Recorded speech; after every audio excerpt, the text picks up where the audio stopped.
We have an inflation report coming out this week. What's your sense of whether or not it might show some improvement and the general trajectory of inflation over the next, say, year or so?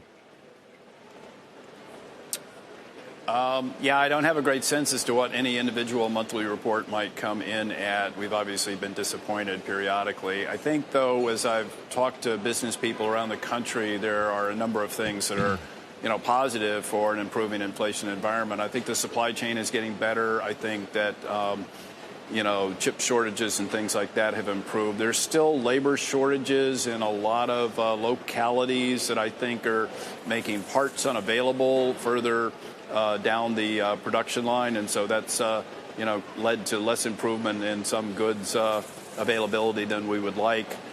Shelter prices, I think there's a long lag there. There's some indication that the decline in reduced increases in housing prices are going to be ultimately positive. But, month to month, it's really hard to know exactly how the report will come out. But I think, longer term, we're looking for improvements. I mean, medium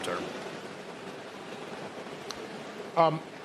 Charlie, your speech this morning talked about this idea, which not a lot of people are embracing at the moment, that you'll be able to bring down inflation without a recession. Walk us through your thinking on that. Well, I think the high inflation environment, it came up pretty quickly. It's been quite persistent. That's certainly true, but it sort of started off as a bunch of relative supply, price increases. And so motor vehicles went up a lot.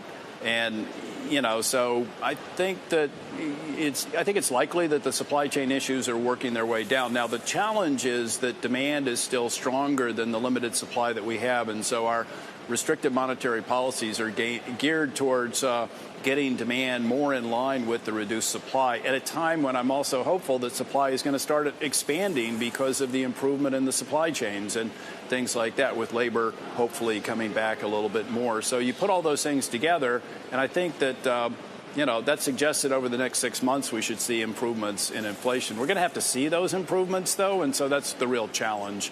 And we're at a restrictive stance of monetary policy moderately. We're headed for a much more restrictive stance before very long. And I think the issue is going to be, can we find the right restrictive stance so that, the FOMC can sit there for a while and let the data tell us more about how things are proceeding.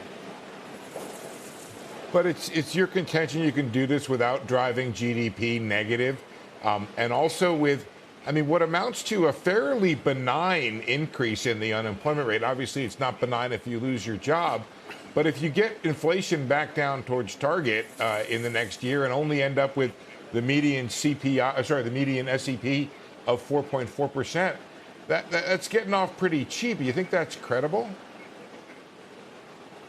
Well, as I said in my speech, that would be sort of a good landing, soft landing outcome. That would be very good. It's a narrow path to get there. This is my modal forecast. Obviously, there are other possibilities. I think if you add in adverse geopolitical developments, that would be a real difficult thing to overcome. And so I believe that the scenarios where policy ends up being more restrictive and demand is rocked by it ends up falling would be headline geopolitical risks coming to fruition, or more supply chain issues breaking down, weather events or things like that. So I think that there ought to be some names or events associated with these adverse outcomes that would lead to much higher unemployment. But we have to see how this is going to play out.